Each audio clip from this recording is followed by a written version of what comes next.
కాకినాడ జిల్లాలో ఘోర రోడ్డు ప్రమాదం చోటు చేసుకుంది. కత్తిపూడి సమీపంలోని రావికంపాడు జంక్షన్ వద్ద లారీ మరియు కంటైనర్ ఢీ కొట్టడంతో ఎగిసిపడ్డాయి మంటలు. ఇక ప్రమాదంలో అగ్నికి లారీ మరియు కంటైనర్ ఆహుతైనట్టు తెలుస్తోంది. ఇక ఘటనలో కంటైనర్ క్లీనర్ సజీవ దహనమైనట్టు తెలుస్తోంది. ఇదే అంశంపైన పూర్తి డీటెయిల్స్ మా ప్రతినిధి భరత్ అందిస్తారు. భరత్, చెప్పండి, కాకినాడ జిల్లాలో ఘోర రోడ్డు ప్రమాదం చోటు చేసుకుందని తెలుస్తోంది. అసలు కంప్లీట్ డీటెయిల్స్ ఏంటి? ఏదైతే కాకినాడ జిల్లా కత్తిపూడి సమీపం రావికంపాడు జంక్షన్ వద్ద లారీ కంటైనర్ ఢీకొన్న సంఘటనలో క్లీనర్ అక్కడే సజీవ దహనమైనటువంటి ఘటన అయితే ఒక్కసారిగా అందరినీ కూడా కలిసివేసిందని చెప్పొచ్చు. మరీ ముఖ్యంగా ఏదైతే రాత్రి సమయంలో రోడ్డుకు సంబంధించినంత వరకు ఏదైతే రాజమండ్రి నుంచి వస్తున్నటువంటి లారీ రావికంపాడు జంక్షన్ నుంచి తిన్నగా కాకినాడ వైపు టర్నింగ్ అవుతున్నటువంటి పరిస్థితి, విశాఖ నుంచి నేరుగా విజయవాడ వెళ్లేటటువంటి మార్గంలో కంటైనర్ వస్తున్నటువంటి సమయం అయితే రాజమండ్రి నుంచి వచ్చేటటువంటి ఈ లారీ కాస్త వస్తున్నటువంటి వెహికల్ కి సంబంధించినంత వరకు చూడకుండానే టర్నింగ్ చేయడంతో ఒక్కసారిగా ఆ కంటైనర్ లారీ కంట్రోల్ తప్పడంతో రెండు కూడా ఢీకొట్టినటువంటి సంఘటన. ఢీకొట్టినటువంటి సమయంలో లారీకి సంబంధించినంత వరకు డీజిల్ ట్యాంక్ ని ఢీకొట్టడంతో ఒక్కసారిగా మంటలు ఎగిసిపడినటువంటి పరిస్థితి. మంటలు ఎగిసిపడడంతో లోపల ఉన్నటువంటి ఏదైతే కంటైనర్ ఢీకొట్టడమే డీజిల్ ట్యాంక్ ని ఢీకొట్టి దాంతో పాటుగా ఎవరైతే క్లీనర్ ఉన్నటువంటి ప్రాంతంలో ఢీకొట్టడం, క్లీనర్ అక్కడే ఇరుక్కుపోవడంతో సజీవ దహనమైనటువంటి ఘటన అయితే చోటు చేసుకుంది.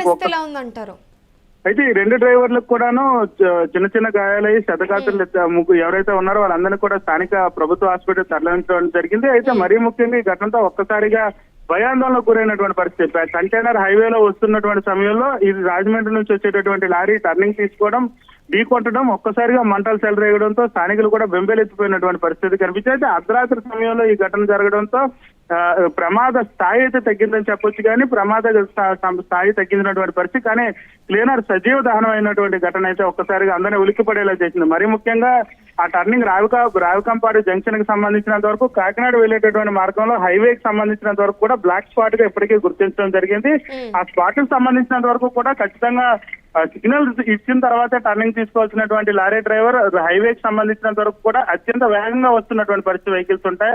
అటువంటి సమయాల్లో కనీసం సిగ్నల్ ఇవ్వకపోవడం, దాంతో పాటుగా నిర్లక్ష్యంగా టర్నింగ్ తిప్పడం తోటి ఘటన జరిగిందంటూ కూడా సీసీ కెమెరాలో తెలుస్తా ఉంది. అయితే దీనికి సంబంధించినంత వరకు పోలీసు కేసు నమోదు చేశారు. హైవేకి సంబంధించినంత వరకు మాక్సిమం స్పీడ్ అనేది ఉంటుంది. 80 నుంచి 100 కిలోమీటర్ల మధ్యలో అక్కడ వెహికల్స్ అనేవి వెళ్లాలంటూ కూడా ఇప్పటికే స్పీడ్ లిమిట్ పెట్టినటువంటి పరిస్థితి. ఆ స్పీడ్ లిమిట్ లో వెళ్తున్నటువంటి సమయంలో ఖచ్చితంగా టర్నింగ్ తీసుకొని ఏదైతే టర్నింగ్ తీసుకునేటటువంటి సమయాల్లో హైవే నుంచి వచ్చేటటువంటి వెహికల్స్ ని పరిశీలించిన అనంతరం కూడాను రోడ్డు క్రాస్ చేయాల్సి ఉంటుంది. కానీ లారీకి సంబంధించినంత వరకు కూడా అర్ధరాత్రి సమయం కావడం, లారీ ఒక్కసారిగా ఈ టర్న్ తీసుకున్నటువంటి పరిస్థితి. టర్నింగ్ తీసుకునే సమయంలో కంటైనర్ దాదాపు 60 కిలోమీటర్ల వేగంతో వస్తుందంటూ కూడా పోలీసులు చెప్తున్నటువంటి పరిస్థితి. ఆ సమయంలో బ్రేక్ వేసేటప్పుడు కంటైనర్ బ్యాక్ సైడ్ ఉన్నటువంటి ట్రైలర్ కాస్త తిరగబడే అవకాశం ఉన్నటువంటి నేపథ్యంలో కంట్రోల్ చేసుకుంటూ రావాల్సినటువంటి పరిస్థితి ఉంటుంది. కానీ ట్రైలర్ ఉన్నటువంటి నేపథ్యం కంట్రోల్ చేసేటటువంటి సమయంలోనే లారీ ఎదురుగా ఉండడం, ఢీకొట్టడంతో ఈ సంఘటన జరిగిందంటూ కూడా పోలీసులు నిర్ధారించినటువంటి సిచ్యువేషన్ అయితే కనిపిస్తోందని చెప్పొచ్చు. ఇప్పటికైతే ఆ ప్రాంతంలో ఉన్నటువంటి కంటైనర్ లారీని అయితే తొలగించారు. క్లీనర్ కి సంబంధించినంత వరకు కూడా పూర్తి వివరాలు తీసుకున్నటువంటి పరిస్థితి. ఎవరైతే లారీలో ఉన్నటువంటి బయటకు వచ్చాయా?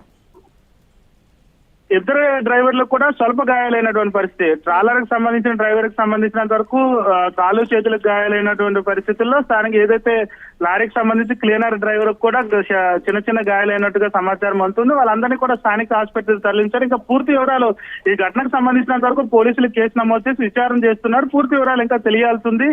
అయితే స్పాట్ కు సంబంధించినంత వరకు హైవేలో వెళ్లేటటువంటి నిర్ణీత వేగానికి సంబంధించి కానీ క్రాస్ చేసేటప్పుడు కానీ ఖచ్చితంగా పాటించాల్సినటువంటి నియమాలు ఉంటాయి. నియమాలు పాటించకపోతే ఇటువంటి ప్రమాదాలు గురయ్యే అవకాశం ఉందంటూ కూడా ఆర్టీఏ చెప్తున్నటువంటి పరిస్థితుల్లో ఖచ్చితంగా రోడ్ అండ్ సేఫ్టీకి సంబంధించినంత వరకు నియమాలు పాటించాలంటూ కూడా పోలీస్ శాఖ చెప్తున్నటువంటి సిచ్యువేషన్ అయితే ఉందని చెప్పొచ్చు. రైట్, ఈ అంశంపైన మళ్ళీ మీతో కనెక్ట్ అవుతాను భరత్. కాకినాడ జిల్లాలో ఘోర రోడ్డు ప్రమాదం చోటు చేసుకుంది.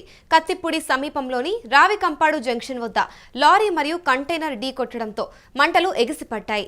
ప్రమాదంలో అగ్నికి ఇటు లారీ మరియు కంటైనర్ ఆహుతైనట్టు తెలుస్తోంది. ఘటనలో కంటైనర్ క్లీనర్ ఎవరైతే ఉన్నారో సజీవ దహనం అయ్యారని తెలుస్తోంది. ఇక ఇద్దరు డ్రైవర్లకి కూడా స్వల్ప గాయాలతో బయటపడ్డారని తెలుస్తోంది. కానీ అక్కడ ఘటన జరిగిన ఒకసారి స్పాట్ విజువల్స్ చూసినట్లయితే ఆ కంటైనర్ అనేది రెండు ఢీకొనే నేపథ్యంలో అక్కడ క్లీనర్ చిక్కుకుపోవడం వలన బయటికి రాలేని నేపథ్యంలోనే ఇటు సజీవ దహనమైనట్టు తెలుస్తోంది. ప్రస్తుతం అయితే దీనికి సంబంధించి కేసు నమోదు చేసి పోలీసులు దర్యాప్తు చేస్తున్నట్టు తెలుస్తోంది. ఈ ఘటనకు సంబంధించి కంప్లీట్ డీటెయిల్స్ కూడా ఇంకా బయటకు రావాల్సి ఉంది.